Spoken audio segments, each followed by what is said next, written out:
السلام علیکم ورحمۃ اللہ۔ پیارے دوستو، جگر گوشہ رسول صلی اللہ تعالی علیہ وسلم، شہزادہ علی المرتضیٰ، غلام سیدہ فاطمۃ الزہرا رضی اللہ تعالی عنہا، جنتی جوانوں کی سردار سلطان کربلا امام علی مقام حضرت امام حسین رضی اللہ تعالی عنہ کی ذات وہ پاک ہستی ہے کہ جنہوں نے دین اسلام کو بچانے کے لیے اپنے گھر بار، مال و دولت، حتیٰ کہ اپنی پیاری اولاد کو بھی قربان کر دیا۔ کہنے کو تو وہ پیاسے شہید کیے گئے، لیکن اللہ تبارک و تعالیٰ کی قسم کہ اگر امام حکم دیتے تو فرات بھی اپنا راستہ بدل لیتا۔ حور و ملائکہ حوض کوثر لے کر کربلا میں حاضر ہو جاتے۔ فرشتے اگر جنگ بدر میں آ سکتے ہیں تو کربلا میں بھی آ سکتے تھے، کیونکہ یہ وہی ذاتیں ہیں جن کو نبی آخر الزماں صلی اللہ علیہ وسلم، وجہ تخلیق کائنات حضرت محمد مصطفیٰ صلی اللہ تعالی علیہ وسلم نے اپنا بیٹا کہا۔ کئی بار حضور نبی کریم صلی اللہ علیہ وسلم نے انہی شہزادوں کے لیے نماز چھوٹی کر دی۔ کئی بار آپ صلی اللہ علیہ وسلم نے خطبات چھوڑ دیے۔ کئی بار تو حضور نبی کریم صلی اللہ علیہ وسلم نے سجدے سے نہیں اٹھتے تھے، کیونکہ آپ صلی اللہ علیہ وسلم کے اوپر حسنین کریمین سوار ہوا کرتے تھے۔ لیکن کربلا میں فرشتے کیوں نہ آئے؟ تو سنیے کہ اگر وہاں فرشتے اترتے تو کیسے پتہ چلتا کہ خلافت اور بادشاہت میں کیا فرق ہے؟ یہ کیسے پتہ چلتا کہ قرآن و سنت ترک کرنے سے کبھی بھی اسلامک حکومت نہیں چل سکتی؟ ہمیں یہ کیسے پتہ چلتا کہ یزید جیسے فاسق و فاجر کی بیعت کرنے سے بہتر ہے کہ اپنی گردن کٹوا دی جائے؟ ایسے ہی تو حضور نبی کریم صلی اللہ علیہ وسلم نے امام حسین رضی اللہ تعالی عنہ کی تربیت نہ کی تھی۔ وہ جانتے تھے کہ میرے اس بیٹے سے امتحان لیا جائے گا۔ اور دیکھیے دوستو، آج تاریخ کی تمام کتب چیخ چیخ کر پکار رہی ہیں کہ نواسۂ رسول صلی اللہ علیہ وسلم نے کربلا کے میدان کو فتح کر لیا اور ہمیشہ ہمیش کے لیے اسلام کو زندہ کر لیا، اور یزیدیت ہمیشہ ہمیش کے لیے دفن ہو کر رہ گئی۔ غیبی مدد تو تب نازل ہوتی جب امام علی مقام دعا فرماتے، لیکن صدقے جائیں امام علی مقام پر کہ اپنے بیٹوں کو قربان کیا، گھر بار لوٹایا اور اف تک نہ کی۔ آئیے آج آپ کو کربلا کے ایسے واقعے سناتے ہیں کہ جہاں امام علی مقام کو بدبختوں کے لیے دعا کرنی پڑتی اور اللہ تبارک و تعالیٰ نے اسی وقت وہ دعا قبول کی اور وہاں عذاب الہی نازل ہوا۔ پیارے دوستو، جب امام علی مقام حضرت سیدنا امام حسین رضی اللہ تعالی عنہ نے یزیدی فوج کے درمیان خطبہ ارشاد فرما رہے تھے تو خیموں کی حفاظت کے لیے خندق میں لگائی گئی آگ کو دیکھ کر ایک بد زبان یزیدی مالک بن عربہ کہنے لگا، اے حسین، آپ نے دوزخ کی آگ سے پہلے یہیں پر آگ لگا لی۔ امام حسین رضی اللہ تعالی عنہ نے اس بدبخت کو جواب دیتے ہوئے ارشاد فرمایا، اے خدا کے دشمن، تو جھوٹا ہے۔ تجھے یہ گمان ہے کہ میں دوزخ میں جاؤں گا اور تو جنت میں جائے گا۔ حسینی قافلے میں غصے کی لہر بھر گئی اور حضرت مسلم بن اوساجہ آگے بڑھے اور امام علی مقام کے پاس آ کر کہنے لگے کہ حضور، مجھے اجازت دیجیے، میں اس بدزمان کے منہ پر تیر مارنا چاہتا ہوں۔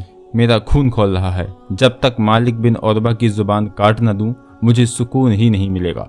لیکن قربان جائیں نواسۂ رسول صلی اللہ علیہ وسلم پر۔ حضرت امام رضی اللہ تعالی عنہ کہنے لگے، نہیں، یہ ہماری تربیت نہیں، ہم خودریزی کی شروعات نہیں کریں گے۔ یہ سننے کے بعد بھی مالک بن عربہ بکواس کرنے لگا اور انتہائی ناپسندیدہ الفاظ کہتا رہا۔ یہ دیکھ کر نواسۂ رسول حضرت امام حسین رضی اللہ تعالی عنہ نے اپنے دست مبارک پھیلائے اور اللہ تبارک و تعالیٰ سے اس طرح دعا فرمائی کہ اے میرے خدا، مالک بن عربہ کو عذاب نار سے پہلے کربلا میں ہی آتش کا مزہ چکھا دے۔ بس اسی وقت بدبخت کے گھوڑے کا پاؤں ایک سوراخ میں گیا، جس کی وجہ سے وہ گھوڑے سے گر گیا اور اس کا پاؤں رکاب میں الجھ گیا، اور پھر گھوڑا اسے لے کر بھاگا اور آگ کے خندق میں ڈال دیا۔ اس پر حضرت امام حسین رضی اللہ تعالی عنہ نے سجدہ شکر ادا کیا اور اللہ تبارک و تعالیٰ کی حمد و ثنا بیان کرتے ہوئے بلند آواز سے، جسے دونوں لشکر سن سکیں، دعا فرمائی، یا اللہ کریم، ہم تیرے حبیب صلی اللہ علیہ وسلم کے گھر والے اور اولاد ہیں، ہم پر ظلم کرنے والوں کے ساتھ انصاف فرما۔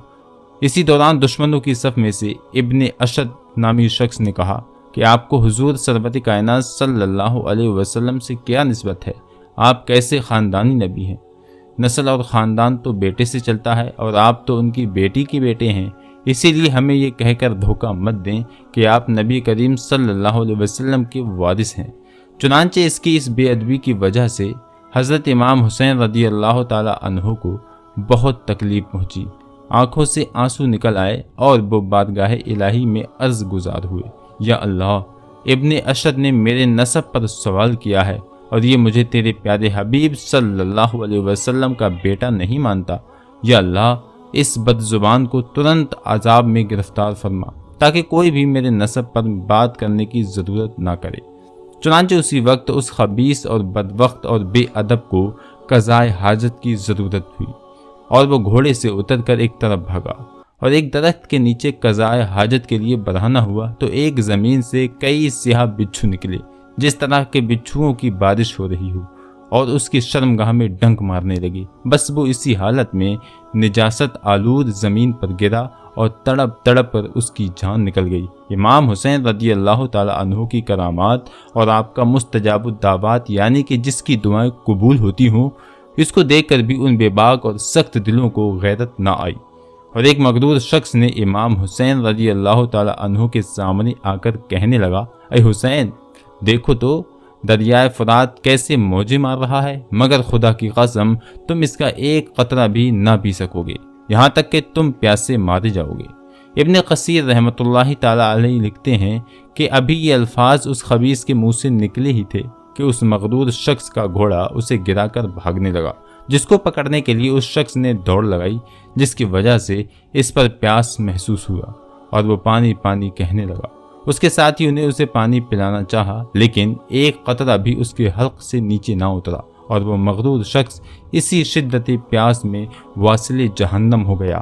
وہ حوالہ روضۃ الشہداء باب نمبر 9 جلد نمبر 2 صفحہ نمبر 186 تا 188۔ پیارے دوستو، یہ سب واقعات نواسہ رسول صلی اللہ تعالی علیہ وسلم کی شان و عظمت کو چیخ چیخ کر بیان کر رہے ہیں، اور دشمنان اہل بیت کو یہ بتانا تھا کہ دیکھ لو کہ جو ایسا مستجاب الدعوات ہو، اس کے مقابلے میں آنا اللہ پاک سے جنگ کرنا ہے۔ لہٰذا اس معاملے میں اللہ سے ڈرو، مگر ان بے ضمیر لوگوں نے دنیاوی منصب پانے کے لیے حضرت امام حسین رضی اللہ تعالی عنہ کو معاذ اللہ شہید کر ڈالا، جس کی سزا انہیں دنیا میں بھی ملی اور آخرت میں بھی دردناک عذاب ان کو گھیرے گا۔ تاریخی کتب یزیدیوں کی دردناک موت کی گواہی دے رہے ہیں۔ شمر کا سر گردن سے اتار کر کالا کر کے نیزے پر لگا کر پورے کوفے میں گھمایا گیا اور اس کے دھڑ کو کھولتے ہوئے تیل میں ڈالا اور پھر جنگلی کتوں کو اس کا جسم کھلا دیا گیا۔ اسی طرح جب مختار سقفی کی فوج کی جانب سے جنگ کے بعد یزید کے عراقی گورنر عبید اللہ ابن زیاد اور اس کے ساتھیوں کے سر کاٹ کر لائے گئے تو ان سروں کو ایک لائن میں مسجد میں لوگوں کی عبرت کے لیے رکھا گیا تاکہ اس سے لوگ سبق حاصل کریں۔ ایک سانپ جو سروں کے درمیان سے گزرتا ہوا عبید اللہ ابن زیاد کے نتنوں میں گھستا اور پھر اس کے منہ سے باہر نکلتا رہا۔ اسی طرح یزید کی موت بھی ایک انتہائی خطرناک بیماری میں ہوئی کہ اس کی آنتیں جل گئیں، پانی کو ترستا رہا لیکن پانی کی ایک بوند بھی حلق سے نیچے نہ اتر سکی۔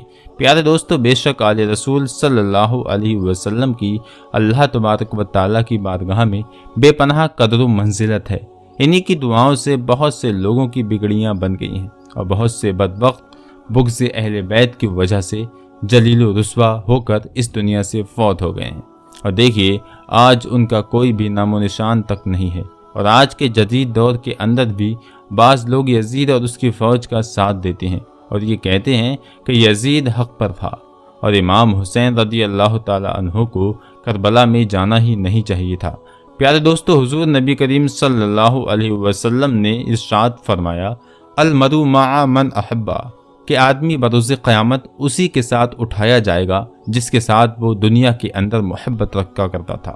تو جو لوگ بغض اہل بیت اطہار رکھتے ہیں اور یزید کو حق بتاتے ہیں، اللہ تبارک و تعالیٰ سے دعا ہے کہ اللہ تبارک و تعالیٰ ان کا حشر بروز قیامت یزیدیوں کے ساتھ کرے اور ہمارا حشر اہل بیت اطہار رضی اللہ تعالیٰ عنہ کے ساتھ کرے۔